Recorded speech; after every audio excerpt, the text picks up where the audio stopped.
Hello friends, welcome to knowledge word. આજે આપણે જોવાના છે 3 માર્ચ 2025ના ડેલી કરંટ અફેર્સ, જેમાં આજના દિવસના ખૂબ જ અગત્યના પ્રશ્નો અને સાથે સાથે તેને રિલેટેડ ટોપિક વિશે પર ચર્ચા કરીશું. તો શરૂઆત કરીએ આજના વિડીયોની. પ્રથમ પ્રશ્ન છે, તાજેતરમાં એક્સરસાઇઝ ડેઝર્ટ હન્ટ 2025 ક્યાં યોજાઈ હતી? તો આ જે એક્સરસાઇઝ છે ડેઝર્ટ હન્ટ તે જોધપુર ખાતે યોજાઈ હતી. માટે ઓપ્શન નંબર સી છે તે આપણો જવાબ આવશે. તેના વિશે વાત કરીએ આપણે તો આ જે એક્સરસાઇઝ છે વ્યાયામ ડેઝર્ટ હન્ટ 2025 છે તે એરફોર્સ સ્ટેશન જોધપુર ખાતે યોજવામાં આવ્યું હતું. અને આ છે તેમાં 3 દળો છે તે સામેલ હતા. એક તો ભારતીય સેનાના ચુનંદા પેરા એટલે કે વિશેષ દળો, ત્યાર પછી નૌકાદળ, મરીન કમાન્ડો અને ભારતીય વાયુસેનાના જે ગરુડ છે તે 3 દળ છે તે આમાં સામેલ હતા. હવે જોધપુર છે તો તેની સ્થાપના રાવ જોધા રાઠોડ દ્વારા કરવામાં આવી હતી અને તેને બ્લુ સિટી તરીકે પણ ઓળખવામાં આવે છે. હવે રાજસ્થાન, તો રાજસ્થાન છે, રાજસ્થાનનું કેપિટલ છે તે જયપુર છે, જેને આપણે ગુલાબી નગરી તરીકે ઓળખીએ છીએ. તેના સીએમ છે તે ભજનલાલ શર્મા અને રાજ્યપાલ છે હરિભાવ કિશનરાવ બાગડે. ત્યાર પછી જોઈએ, તાજેતરમાં વિશ્વ નાગરિક સંરક્ષણ દિવસ ક્યારે ઉજવવામાં આવ્યો? તો દર વર્ષે 1 માર્ચના રોજ વિશ્વ નાગરિક સંરક્ષણ દિવસ છે તે ઉજવાય છે. માટે ઓપ્શન નંબર સી છે તે આપણો જવાબ આવશે. તેના વિશે જોઈએ તો 1 માર્ચે દર વર્ષે વિશ્વ નાગરિક સંરક્ષણ દિવસ છે તે ઉજવાય છે અને આ દિવસ સૌ પ્રથમવાર વર્ષ 1990માં આંતરરાષ્ટ્રીય નાગરિક સંરક્ષણ સંગઠન એટલે કે ICDO દ્વારા ઉજવવામાં આવ્યો હતો. ત્યાર પછી જોઈએ તો તાજેતરમાં છત્તીસગઢ ઓપનનો ખિતાબ કોણે જીત્યો છે? તો હાલમાં જ શૌર્ય ભટ્ટાચાર્ય છે તેમના દ્વારા છત્તીસગઢ ઓપનનો ખિતાબ છે તે જીતવામાં આવ્યો છે. માટે ઓપ્શન નંબર એ છે તે આપણો જવાબ આવશે. તેના વિશે જોઈએ તો શૌર્ય ભટ્ટાચાર્ય છે જે દિલ્હીના છે અને તેઓએ 249ના સ્કોર સાથે આ જે છત્તીસગઢ ઓપન ગોલ્ફ ચેમ્પિયનશિપ છે તેનો ખિતાબ જીત્યો છે અને સાથે સાથે ₹1 કરોડ ઇનામી રકમ છે તે પણ મેળવી છે. વાત કરીએ આપણે છત્તીસગઢની, તો છત્તીસગઢનું જે કેપિટલ છે એટલે કે પાટનગર છે તે છે રાયપુર અને તેના જે સીએમ છે તે છે વિષ્ણુદેવ સાય અને રાજ્યપાલ છે રામેન ડેકર. ત્યાર પછી જોઈએ,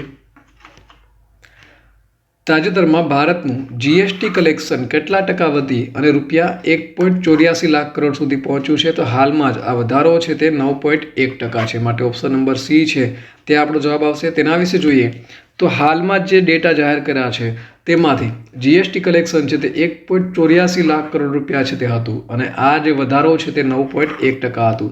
હવે શું છે જીએસટી? તો જીએસટી છે જેનો અર્થ થાય છે ગુડ્સ એન્ડ સર્વિસ ટેક્સ. આ છે તેનો ફૂલ ફોર્મ છે અને તેની જે સ્થાપના છે એટલે કે 1 જુલાઈ 2017થી આ જે કર છે તે અમલમાં આવ્યો હતો અને 1 જુલાઈ છે તેને જીએસટી દિવસ તરીકે પણ ત્યારથી ઉજવવામાં આવે છે.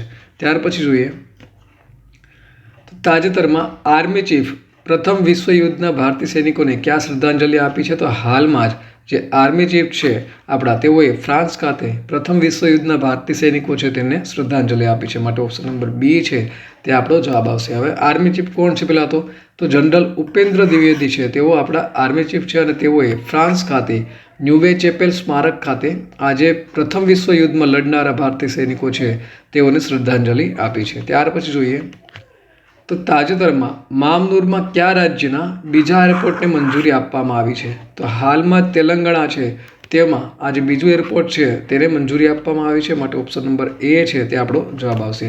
તેના વિશે વાત કરીએ તો કેન્દ્ર સરકારે હૈદરાબાદથી 150 કિલોમીટરથી ઓછા અંતરે વારંગલ નજીક મામનૂર ખાતે તેલંગાણામાં બીજા એરપોર્ટના નિર્માણને મંજૂરી છે તે આપવામાં આવી છે. હવે તેલંગાણાનું જે કેપિટલ છે તે કયું છે? તો તેલંગાણાનું કેપિટલ છે તે છે હૈદરાબાદ અને તેના સીએમ છે તે છે રેવંત રેડ્ડી અને રાજ્યપાલ છે જિષ્ણુદેવ વર્મા. હવે મહત્વની વાત એ છે કે 3 જાન્યુઆરીના રોજ સાવિત્રીબાઈ ફૂલેની જન્મજયંતિ હતી અને ત્યારે તેલંગાણા રાજ્ય સરકાર દ્વારા મહિલા શિક્ષક દિવસ છે તેની ઉજવણી આ રાજ્યમાં કરવામાં આવી હતી. ત્યાર પછી જોઈએ, તાજેતરમાં કોની આત્મકથા દિયાશલાઈ પ્રકાશિત થઈ છે? તો આ જે આત્મકથા છે તે છે કૈલાશ સત્યાર્થીની. માટે ઓપ્શન નંબર ડી છે તે આપણો જવાબ આવશે. તેના વિશે જોઈએ હવે તો Indira Gandhi national centre for the arts ખાતે નોબેલ પુરસ્કાર વિજેતા છે કૈલાશ સત્યાર્થી, તેઓની આત્મકથા છે દિયાશલાઈ અને તેના ઉપર આ જે ચર્ચા છે તેનું આયોજન થયું હતું અને આ જે છે તે જયપુર સાહિત્ય મહોત્સવ એટલે કે JLFના મંચ ઉપરથી આ જે આત્મકથા છે તે પ્રકાશિત થઈ હતી. ત્યાર પછી જોઈએ તો તાજેતરમાં ઓડિશાના પુરીમાં 9મા રાષ્ટ્રીય આરોગ્ય સમિટનું ઉદ્ઘાટન કોણે કર્યું છે? તો આ જે સમિટ છે તેનું ઉદ્ઘાટન જેપી નડ્ડા દ્વારા કરવામાં આવ્યું હતું. માટે ઓપ્શન નંબર સી છે તે આપણો જવાબ આવશે. તેના વિશે જોઈએ તો કેન્દ્રીય આરોગ્ય મંત્રી છે જગત પ્રકાશ નડ્ડા અને તેઓના દ્વારા ઓડિશાના પુરીમાં જે આ આરોગ્ય સમિટ છે તેનું ઉદ્ઘાટન છે, આ 9મી આરોગ્ય સમિટ તેનું ઉદ્ઘાટન કરવામાં આવ્યું હતું. ત્યાર પછી જોઈએ તાજેતરમાં ભારતીય કૃત્રિમ અંગ ઉત્પાદન નિગમ કયા રાજ્યમાં તેનું પ્રથમ સહાયક ઉત્પાદન કેન્દ્ર સ્થાપિત કરશે? તો હાલમાં જ તેઓ છે તે ત્રિપુરા ખાતે પોતાનું સહાયક ઉત્પાદન કેન્દ્ર સ્થાપિત કરશે. માટે ઓપ્શન નંબર સી જવાબ આવશે. તેના વિશે જોઈએ તો અલેમ્કો ત્રિપુરામાં તેનું પ્રથમ સહાયક ઉત્પાદન કેન્દ્ર છે તે સ્થાપવામાં આવશે.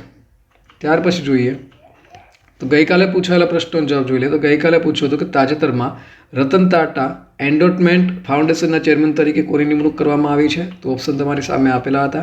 તો એન ચંદ્રશેખરન છે તેઓની રતન ટાટા એન્ડોમેન્ટ ફાઉન્ડેશનના ચેરમેન તરીકે નિમણૂક કરવામાં આવી છે. માટે ઓપ્શન નંબર સી તેનો જવાબ આવશે. ત્યાર પછી જોઈએ આજનો સવાલ.